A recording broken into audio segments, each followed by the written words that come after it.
Əmək bazarı dəyişir, tələblər yenilənir. Artıq biliklə yanaşı texnoloji bacarıqlar, çeviklik və analitik düşüncə də əsas şərtdir.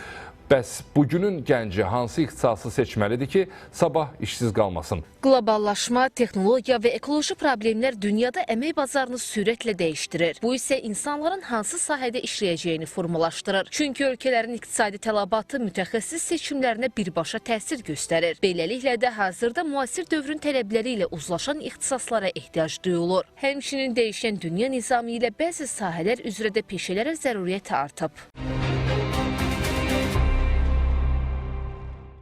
İxtisasların müasir tələblərə uyğunlaşdırılması məzunların əmək bazarına daha rahat inteqrasiyasına imkan yaradır. Lakin indiki zamanın iqtisadiyyatı yalnız bilik deyil, eyni zamanda çeviklik, analitik düşüncə və texnoloji bacarıqlar da tələb edir. Çünki yeni dövrün peşəkarları daim öyrənən, dəyişən və uyğunlaşan insanlardır. Əgər dünənin tələbləri güclü əllər və mexaniki bacarıqlar idisə, bugün beyin gücü və innovasiya əsas rol oynayır. İxtisas seçimi zamanı şəxs öz bacarığını qoymalıdır ortağa. Məsələn, biz deyirik ki, məsələn, IT ixtisaslardır, tibb ixtisaslardır, bunlar yaxşı ixtisaslardır. Amma şəxs, yəni oranı seçmək istəyən şəxs bu nə qədər o ixtisasları bacaracaq, nə qədər o ixtisaslara uğur qazanacaq. Seçim zamanı mütləq şəkildə abituriyent özünə bu sual verməlidir. Mən kiməm və hansı ixtisaslar mənim kriteriyalarıma uyğundur.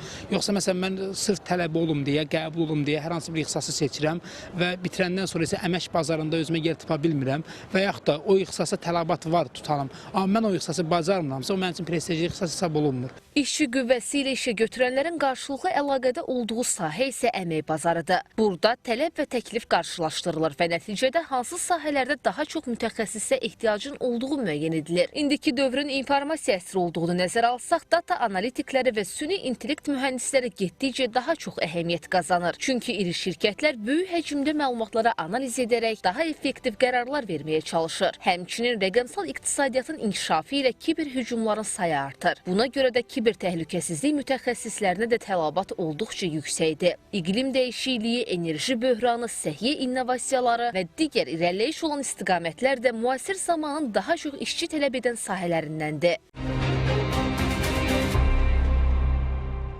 Düzgün ixtisas seçimi gələcəyin açarı və təminatıdır. Dünya inkişaf etdikcə ənənəvi peşələr dəyişir, bəziləri yox olur, yeniləri yaranır. Odur ki, qərar verməzdən əvvəl əmək bazarını araşdırmaq, dövrün tələblərinə uyğun seçim etmək vacibdir.